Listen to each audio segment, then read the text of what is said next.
आपने कई ऐसे बयान जारी किए अपने ट्विटर से जिनको लेकर सरकार कहीं ना कहीं कटघरे में खड़ी नजर आई। देखिए, सच सच है और सच पर विवाद नहीं होना चाहिए। हम 30,000 वोट से जीते, हमारा टिकट काट दिया और जो व्यक्ति 18,000 17,500 से लगभग हार के आया पवई से और उसे पन्ना में टिकट दे दिया गया, ये कौन सा न्याय है? तो जब विद्यार्थी परिषद संगठन चलाएगा तो विद्यार्थियों की तरह ही चलेगा ना। मैं अपने आप को बीजेपी का कहती हूँ, लेकिन बीजेपी मुझे बीजेपी का कहती है कि नहीं कहती मुझे नहीं पता। कि लगभग 4.5 साल से माननीय बीडी शर्मा जी की कृपा से मैं संगठन से बाहर हूँ। मलाल है इस बात का? हाँ, तकलीफ तो है मुझे। राजा महाराजाओं को टिकट देना था तो मेरा काट दिया। हमको बीडी शर्मा उपेक्षित किए है। मैं तो आरोप लगाती हूँ ना। अजय बिश्नोई अगर नाराज है तो तो बीडी शर्मा से ही पूछना चाहिए। नहीं, सिंधिया नहीं भी आते तो सरकार बन गई थी। सिंधिया जी तो ब्याज में आ गए। तो कुसुम मेहंदेले नाराज नहीं है? नाराज नहीं हूँ मैं, तकलीफ है। यूँ लाडली बहना में एक मामूली से परसेंटेज में महिलाओं को लाभ मिलने वाला है, क्योंकि पिछड़े वर्ग के जितने बड़े यानी नामचीन नेता हैं वो सब हाशिए पर पड़े हैं।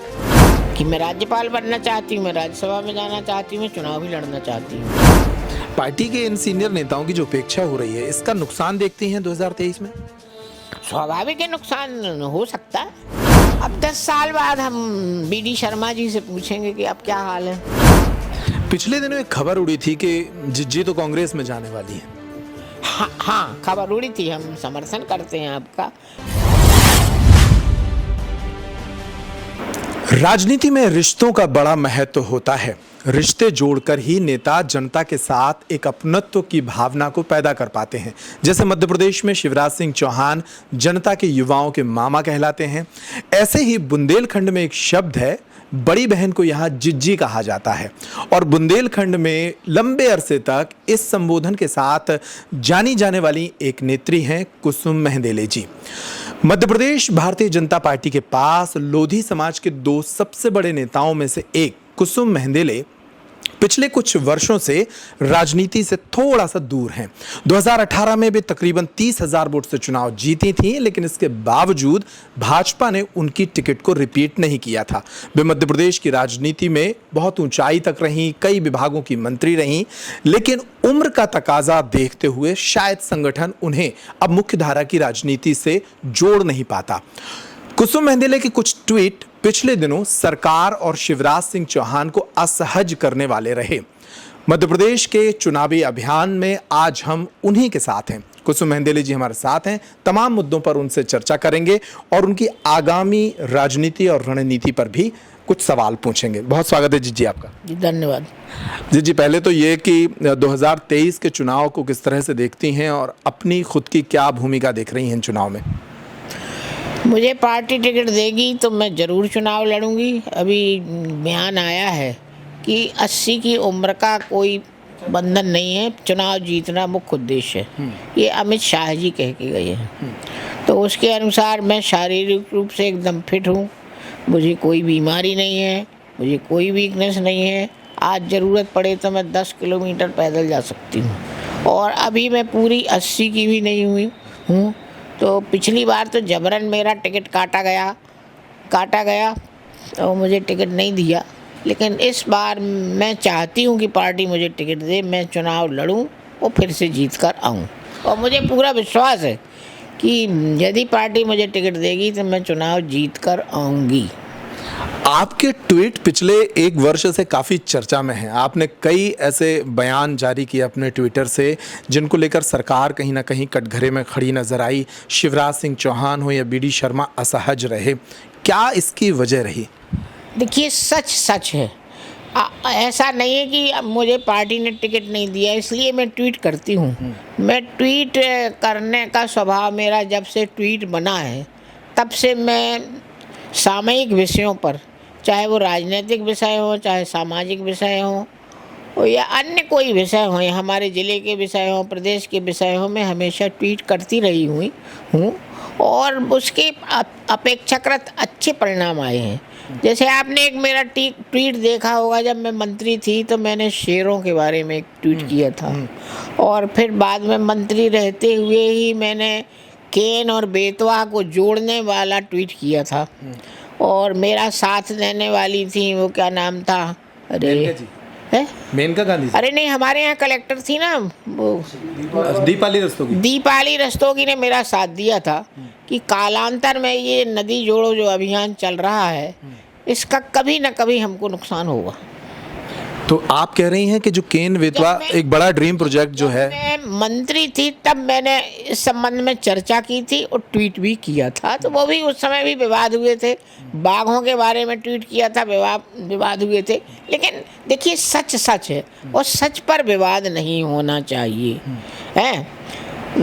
आप खुलकर बोलती हैं, भाजपा के संगठन का आज का सच क्या है?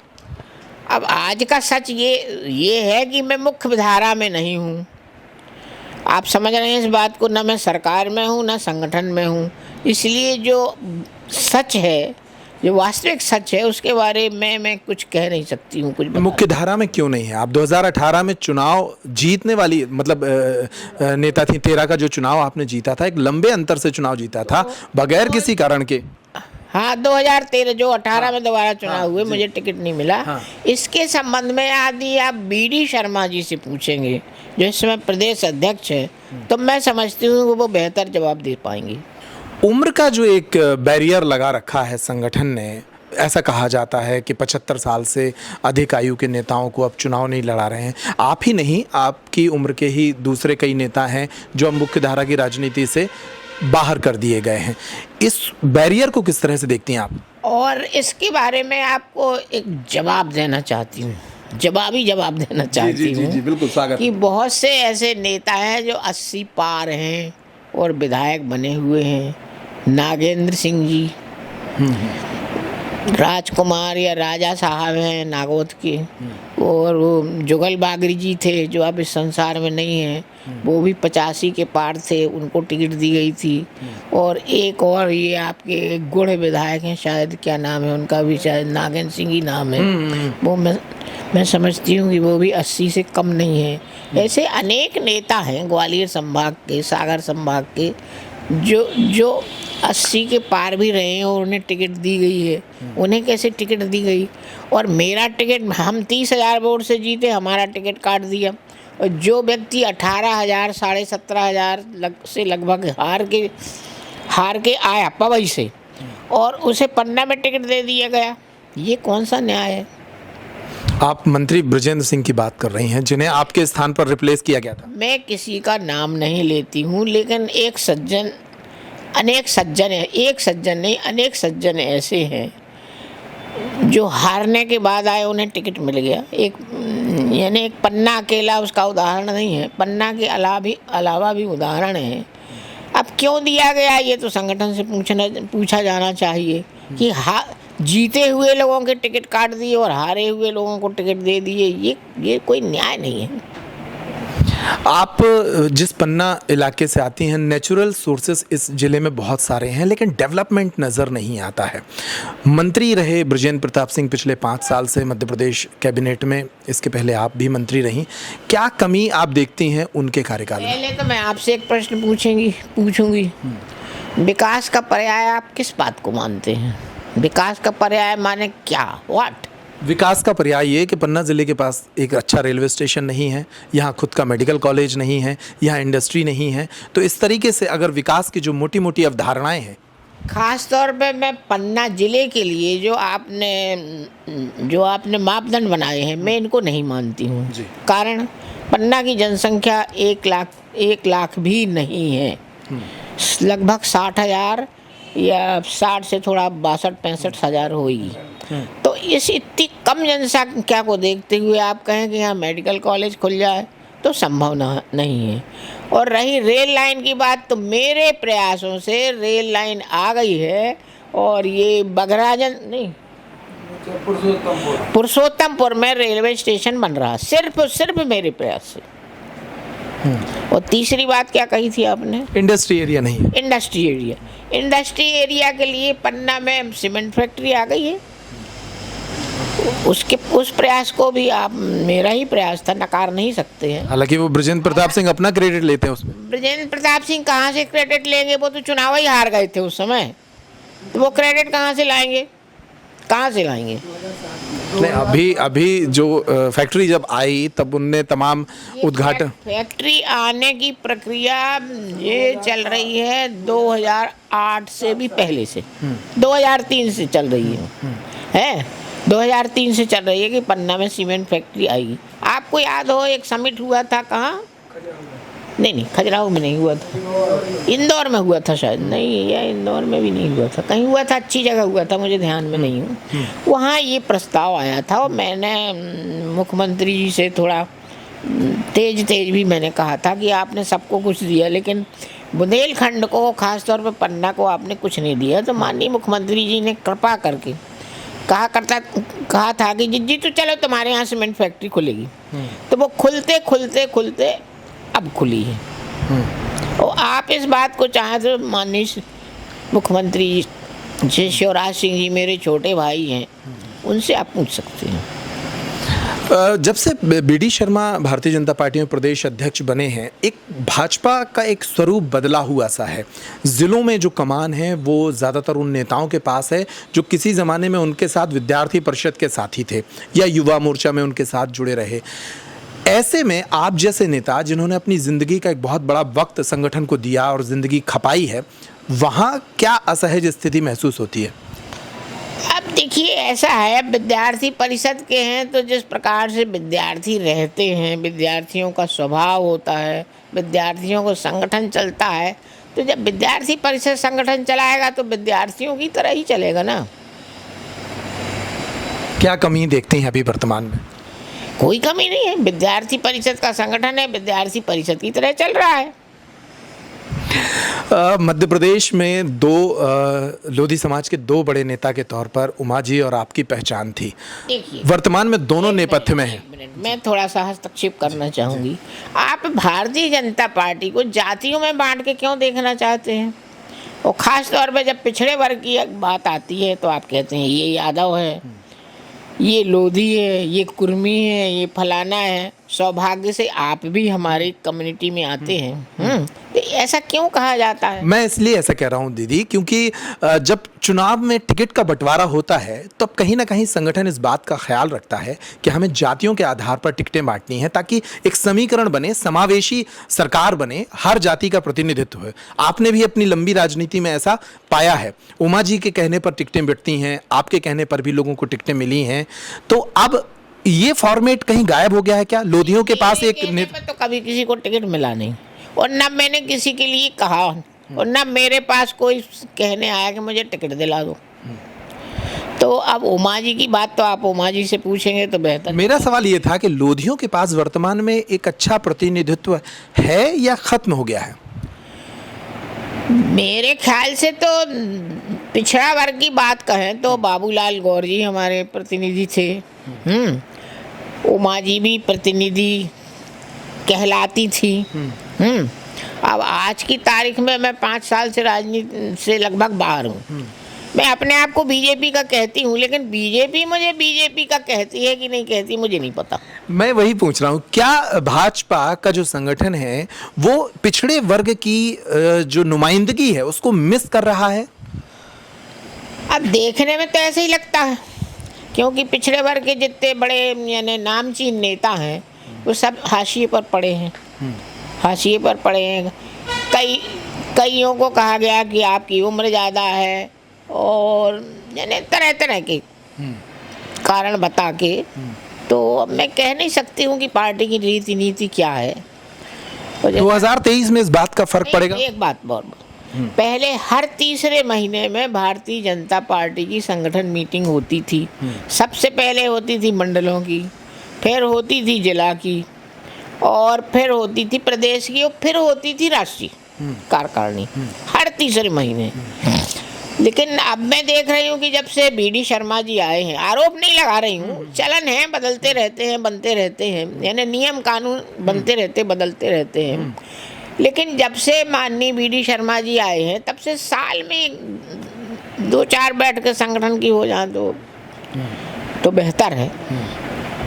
तो हो सकता है कि भाई केंद्र से इस प्रकार के निर्देश मिले हों, या यानी केंद्र से नहीं भी मिले हों तो केंद्र से इतनी छूट तो है कि राज्य के जो संगठन है, प्रदेश के संगठन है, वो अपने अनुसार संगठन के नियम कानून बना सकें।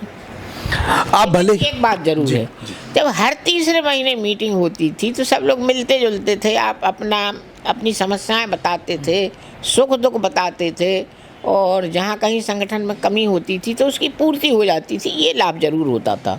अब जो वर्तमान यानी जो प्रथा चली है, अब उससे क्या फायदे नुकसान है वो मैं नहीं बता सकती हूँ, इसलिए कि लगभग 4.5 साल से माननीय BD शर्मा जी की कृपा से मैं संगठन से बाहर हूँ। पार्टी में हूँ लेकिन संगठन से बाहर हूँ। मलाल है इस बात का? हाँ, तकलीफ तो है मुझे। तकलीफ इसलिए है कि हमने अपनी ज़िंदगी लगाई है, हमने उस समय से काम किया है, यानी समझो आपकी 1980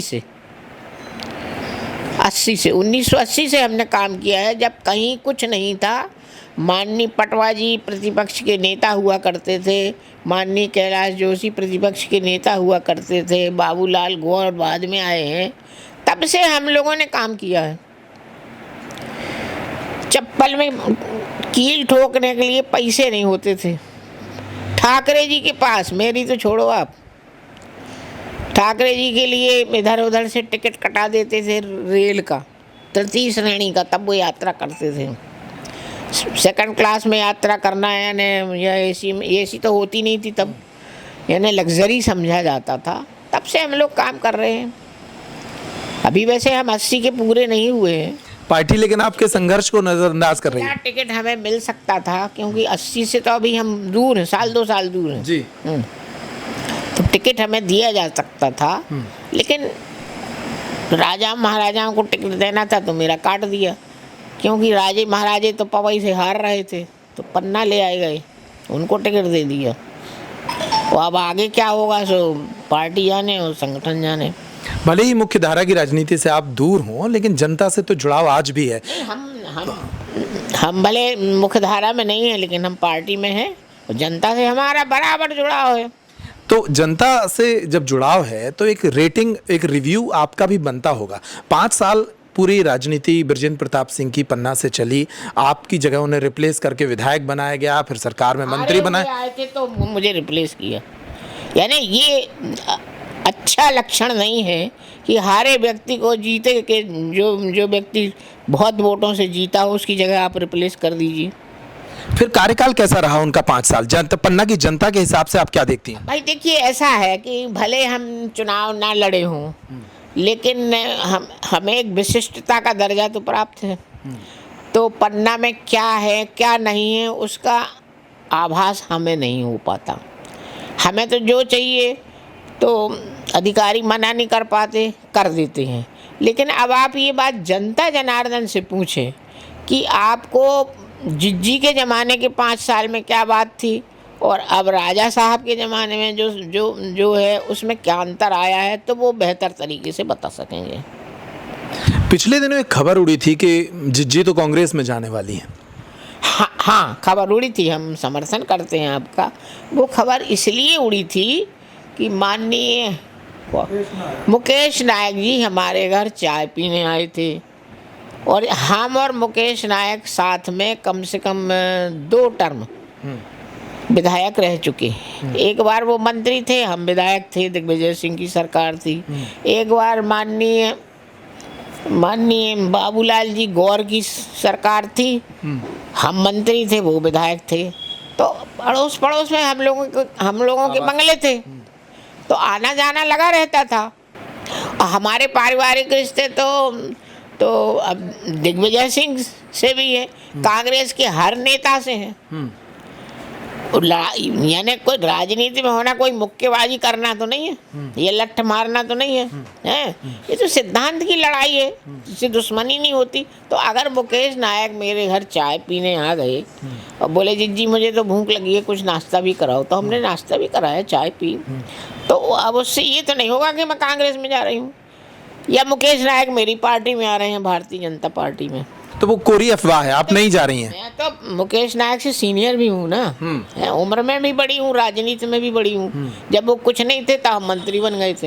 हैं, तो अब आपस में एक दूसरे के घर जाने को या मिलने को ये तो नहीं कहा जा सकता कि मुकेश नायक भाजपा में मैं इसीलिए आपसे सवाल कर रहा मैं इसीलिए पूरा जवाब दे रही हूँ। जी। ये तो नहीं कहा जा सकता कि मुकेश नायक जी बीजेपी में आ रहे हैं या कुसुम महंदेले कांग्रेस में जा रही हैं। तो इस तरह की ये बचकानी अटकलें नहीं लगाना चाहिए। स्वस्थ पत्रकारिता वही है जिनमें ये बचकानी बातें हो, यानी ओछी बातें नहीं होना चाहिए। आज की डेट में आपका रिएक्शन क्या है इस पर? आप जा सकती हैं भाजपा छोड़ के, अगर आपको एक नए सिरे से राजनीति की शुरुआत करनी हो, अधिकार चाहिए हो, पन्ना से चुनाव लड़ना हो, क्या है आज का रिएक्शन? क्या है आज का रिएक्शन? ये है कि हमें टिकट चाहिए और भारतीय जनता से ही चाहिए, भारतीय जनता पार्टी से ही चाहिए, और इसके लिए हम ऊपरी नेतृत्व तक अपनी बात रखेंगे और टिकट मांगेंगे। और टिकट नहीं देगी पार्टी तो? नहीं देगी तो फिर कुछ आश्वासन देगी, कुछ तो करेगी, क्योंकि हम सक्रिय राजनीति में हैं और हम चाहते हैं कि हम पार्टी की सेवा करें, जनता की सेवा करें। एक ट्वीट के बाद ये कयास भी लगाए गए थे कि आपने कहा है कि या तो टिकट दीजिए, चुनाव लड़ाइए, या फिर राज्यसभा भेजिए या राज्यपाल बनाइए। आज भी कहती हूँ, मैं आज भी कहती हूँ कि मैं राज्यपाल बनना चाहती हूँ, मैं राज्यसभा में जाना चाहती हूँ, मैं चुनाव भी लड़ना चाहती हूँ। ऑप्शन पार्टी तय कर ले, ऑप्शन पार्टी तय कर ले कि मुझे टिकट देना है, कि राज्यसभा में भेजना है, कि राज्यपाल बनाना है। क्योंकि मैं सक्रिय राजनीति में हूँ, स्वस्थ हूँ, दिमाग से भी स्वस्थ हूँ, शरीर से भी स्वस्थ हूँ, और मैं पार्टी की सेवा करना चाहती हूँ, पार्टी के लिए काम करना चाहती हूँ, जनता की भलाई करना चाहती हूँ। और आप पन्ना में जो भी विकास कार्य देख रहे हैं, पन्ना में क्या नहीं है सिवाय रेल आ रही है, सड़कें आपने शानदार देख ली। पन्ना में क्या नहीं है? जो आप 300 बिस्तर का अस्पताल मैंने कराया, रेल हम ले आए है, सकरिया हवाई अड्डा का उन्नयन हमने कराया, जो हो रहा है, अभी हो रहा है। यानी अब मेरे समय की योजनाएं बनी और कार्यान्वित हुई तो उसमें 10 साल 15 साल तो लगते हैं, छोटी मोटी योजनाएं तो है नहीं, टाइम लगता है 5 साल 10 साल का। अब ये बात जरूर है कि हमने मंजूर कराई और वर्तमान विधायक जी के कार्यकाल में हो रही हैं, तो स्वाभाविक है कि वो कहेंगे हमने कराई है। लेकिन पीछे की बात तो देखो भैया कि ये किस तारीख को कब मंजूर हुई है, तब न श्रेय लोगे है कि आज से 4 साल पहले मंजूर हो गई और श्रेय आज आप ले रहे हो। जी, एक तो आप बहुत अपडेट नेता हैं, सीनियर होने के बावजूद भी आप सोशल मीडिया पर बहुत एक्टिव हैं, अखबार भी पढ़ती हैं।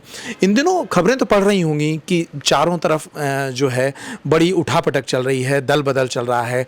चंबल में बहुत सारे भाजपा के सीनियर नेता हैं, वो नाराज़ हैं। इधर सागर संभाग से भी खबरें ऐसी ही आ रही हैं, वहाँ नाराज़गी है। कल अवधेश नायक जो छतरपुर के भाजपा के प्रभारी थे वो भाजपा छोड़कर कांग्रेस में चले गए, दीपक जोशी जैसे लोग कांग्रेस में चले गए। इस उठापटक के लिए और जो बड़े नेता हैं इनके जाने के लिए किसको जिम्मेदार मानते? एक नाम भूल गया मुंगावली का, जी, देशराज सिंह, राव देशराज सिंह के लड़के राव देशराज सिंह मेरे साथ विधायक रहे हैं। राजकुमार धनोरा भी चले गए कल। यानी देशराज सिंह मेरे साथ विधायक रहे हैं, राव देशराज सिंह यादव वो मेरे साथ विधायक रहे हैं। तो ऐसे जो लोग लड़के कांग्रेस में चले गए। बाईजू साहब उनकी पत्नी है, वो अभी बीजेपी से चुनाव लड़ी थी, उनको हरा दिया, हारी नहीं उनको हरा दिया। तो उनके जो बेटे थे, क्या नाम है उनका, शायद दिग्विजय सिंह ऐसे ही कुछ नाम है, दिग्विजय सिंह यादव हैं, वो कांग्रेस में चले गए। तो अब यानी सबसे बड़े अफसोस की बात तो ये है कि कैलाश जोशी के बेटे दीपक जोशी जो संस्थापक सदस्यों में थे, जिन्होंने अपना खून पसीना लगाया, जो कहते हैं कि वो मूंगफली चने खा के पार्टी को दिया से लेके कमल तक पहुंची है, वो चले गए। तो अब उनसे उनकी पीड़ा पूछिए कि क्यों, क्या बात है, पहले क्यों नहीं गए भाई? ये पिछले ही 4 साल में ऐसा क्यों हो रहा है? मैं आपसे पूछ रहा हूँ क्यों हो रहा है? हम इसलिए नहीं बता सकते कि हम एकदम मुख्य धारा में पार्टी हमको नहीं जोड़े है, हमको बीडी शर्मा उपेक्षित किए हैं। मैं तो आरोप लगाती हूँ ना कि बीडी शर्मा मुझे उपेक्षित किए हैं, मुझे मुख्य धारा में नहीं लिए। पार्टी में पन्ना में क्या हो रहा है मुझे पता नहीं होता। अगर ये कोई जवाब दे सकता है तो सिर्फ और सिर्फ ब्रह्मदत्त शर्मा, बीडी शर्मा ही दे सकते हैं। इधर जबलपुर में अजय बिश्नोई भी नाराज चल रहे हैं। जवाब उन्हीं के पास है। अजय बिश्नोई अगर नाराज है तो उससे बीडी शर्मा से ही पूछना चाहिए कि क्यों नाराज है। इतने सीनियर नेता हैं। पार्टी के इन सीनियर नेताओं की जो उपेक्षा हो रही है, इसका नुकसान देखती हैं 2023 में? स्वाभाविक है, नुकसान हो सकता है, होगा मैं नहीं कहती हूँ, लेकिन हो सकता है। कांग्रेस सपने देख रही है, वो कह रही है तमाम सर्वे में जो है सत्ता विरोधी लहर भी है, कांग्रेस आ रही है। आप ऐसा कुछ अनुमान लगाती हैं? भाई जो सर्वे आ रहे हैं, सरकारी सर्वे भी आ रहे हैं, पार्टियों के भी सर्वे आ रहे हैं, तो उससे तो कांग्रेस के मन में लड्डू फूट रहे हैं। क्या सुधार करना चाहिए संगठन को? संगठन को ये सुधार करना चाहिए। बच्चे कितना समय है जो सुधार कर लोगे? 90-100 दिन बचे। हाँ। 90-100 दिन बचे। यानी सीनियर नेताओं को गुडविल में लेना चाहिए। लेना शुरू तो कर दिया है। पता नहीं हमारे अभी संभागीय बैठकों में हमारे पास कोई नहीं आया। कोई नहीं आ रहा है। शायद हमें इम्पोर्टेंट नहीं समझते। जब आएंगे तब देखें। अभी तक तो हमारे पास कोई नहीं आया। हाँ, अभी वर्चुअल मीटिंग थी तो ज़रूर 2-4 फ़ोन आ गए कि आपको वर्चुअल मीटिंग में रहना है, आपको वर्चुअल मीटिंग में रहना है, तो हम रहे भी। इसमें वो क्या इनका अमित शाह जी का था, भूपेंद्र यादव का था, और अमित शाह जी का नहीं, बीडी शर्मा और भूपेंद्र यादव का था, शिवराज सिंह जी का भी था। सुझाव लिए गए आपसे? नहीं, हमसे नहीं लिए। भाषण सुने, सभी ने भाषण सुने, सुझाव तो शायद किसी ने दिए ही नहीं। मैंने तो पूरी मीटिंग सुनी है, सुझाव तो किसी से मांगे ही नहीं। आप बुंदेलखंड की राजनीति में एक प्रमुख नेता के तौर पर रही हैं हमेशा से। जो सागर संभाग के 5 जिले हैं, इसमें काफ़ी दखल रहा है। पिछले चुनाव में काफ़ी नुकसान हुआ था यहाँ भारतीय जनता पार्टी को। इस बार के चुनाव में बुंदेलखंड की क्या तस्वीर देखती हैं? बुंदेलखंड अब नुकसान क्या हुआ था? सरकार ही नहीं बनी थी, और यहीं से शायद नहीं बनी। वो तो धन्यवाद देना चाहिए नरोत्तम मिश्रा जी को, सरकार बन गई। नरोत्तम मिश्रा जी ही धन्यवाद के पात्र हैं। और हमारे ये कटनी विधायक, क्या नाम? संजय पाठक। संजय पाठक, ये जो दोबारा सरकार बनी है, इसके लिए अगर किसी को धन्यवाद मिलना चाहिए तो नरोत्तम मिश्रा और संजय पाठक को। सिंधिया को नहीं देंगी धन्यवाद? सिंधिया जी को भी देना चाहिए। नहीं, सिंधिया नहीं भी आते तो सरकार बन गई थी। अच्छा। सिंधिया जी तो ब्याज में आ गए तो बढ़ोतरी हो गई। बाकी सरकार तो संजय पाठक और नरोत्तम मिश्रा के प्रयास से ही सरकार बनी है। शिवराज सिंह चौहान के पूरे कार्यकाल को आपने देखा है, उनके साथ काम करने का भी आपको मौका मिला। पिछले कुछ वर्षों में उनके चेहरे को बदलने की कई बार चर्चाएं हुई कि उनके चेहरे पर इस बार का चुनाव ना लड़ा जाए। क्या आप मानती हैं कि इन चर्चाओं में दम है, या उनके चेहरे पर ही भाजपा को चुनाव लड़ना चाहिए? हम चर्चा की बात नहीं करते। हम परसों टीवी देख रहे थे तो उस समय अमित शाह जी मीटिंग ले रहे थे मध्य प्रदेश की। एक बार आए, अमित शाह जी लौट गए, दोबारा आए, तब वो रात भर रुके, दूसरे दिन मीटिंग ली। तो अमित शाह जी कोई खुश होके नहीं गए, प्रसन्न होके नहीं गए। और अमित शाह जी कह के गए कि, यानी जो मैंने सुना पेपर में पढ़ा है, कि इस बार का जो चुनाव मध्य प्रदेश का है वो माननीय मोदी जी के चेहरे पे लड़ा जाएगा। माननीय नरेंद्र मोदी जी के चेहरे पे लड़ा जाएगा। ऐसी जरूरत क्यों आन पड़ी? अब जरूरत, भाई मैंने क्या कहा, मैं 5 साल से वो अंदर की राजनीति में नहीं हूँ, तो जो मैं पेपर में पढ़ती हूँ, टीवी में देखती हूँ, वही आपको बता सकती हूँ। सरकार इस बात पर बड़ी पॉजिटिव है कि वो लाडली बहनों को 1-1 हज़ार रुपए दे रही है, तो बड़ा डैमेज कंट्रोल किया है। हालांकि एक लाडली बहन नाराज है शिवराज जी से, लेकिन बाकी लाडली बहनें क्या सरकार बना देंगी? कौन सी लाडली बहन नाराज है? आप ही थोड़ा नाराज हैं। अभी कहा आपने कि तकलीफ है, आपने कहा कि तकलीफ है। हाँ। तकलीफ होना अलग बात है और नाराज होना अलग बात है। नहीं, आपने 2 शब्दों का इस्तेमाल किया कि मैं उपेक्षित हूँ इसलिए मुझे तकलीफ है। तकलीफ होना अलग बात है। नाराज होने में आदमी कुछ भी उठपटांग करता है, लेकिन तकलीफ होने में सह के बैठ के रह जाता है, विरोध नहीं करता। ये अंतर है ना? जी जी। तकलीफ में और नाराजगी में है। नाराजगी वो है कि मान लीजिए मैं आपको कुछ कह दूं, आप नाराज हो जाए, तो बिल्कुल हाथ पांव पटकते हुए मुझे गालियां देते हुए बाहर चले जाएं, ये नाराज़गी है। और मान लीजिए मेरी किसी चीज़ से आपको तकलीफ़ है तो आप चुपचाप उसको सुन लेंगे, हैं, और हो सकता है आपके भावों में अंतर भी आ जाए, लेकिन आपको तकलीफ़ होगी वो आप व्यक्त नहीं करेंगे। तो कुसुम मेहंदेले नाराज़ नहीं है? बिल्कुल नाराज़ नहीं हूँ मैं, तकलीफ़ है। पार्टी के व्यवहार से मुझे तकलीफ़ है और बहुत तकलीफ़ है। आपने कहा केंद्रीय नेतृत्व से बात करेंगे इस बार, क्या कहीं बात हो रही है, किसी से चर्चा हुई? नहीं, मेरी अभी तक तो नहीं हुई, अभी तक चर्चा नहीं हुई। मौका लगेगा तो ज़रूर करूँगी। वो सवाल रह गया, लाडली बहना योजना के तहत जो 1,000 रुपए देकर सरकार ऐसा मान रही है कि डैमेज कंट्रोल करेगी, कितना असर देखती हैं ग्राउंड पर इसका? लाडली बहना मैं समझती हूँ, लाडली बहना में एक मामूली से परसेंटेज में महिलाओं को लाभ मिलने वाला है। सारी बहनों को लाभ नहीं मिल रहा है, तो जितनी बहनों को लाभ मिलेगा वो वोट दे देंगी। अब फायदा नुकसान तो वोट डालने के बाद पता चलेगा। मान लीजिए 100 बहनें, अब 100 में से 10 को फायदा मिल रहा है, तो 90 कहेंगी कि हमें तो दिए ही नहीं। 90 कहेंगी ना कि हमें नहीं दिया।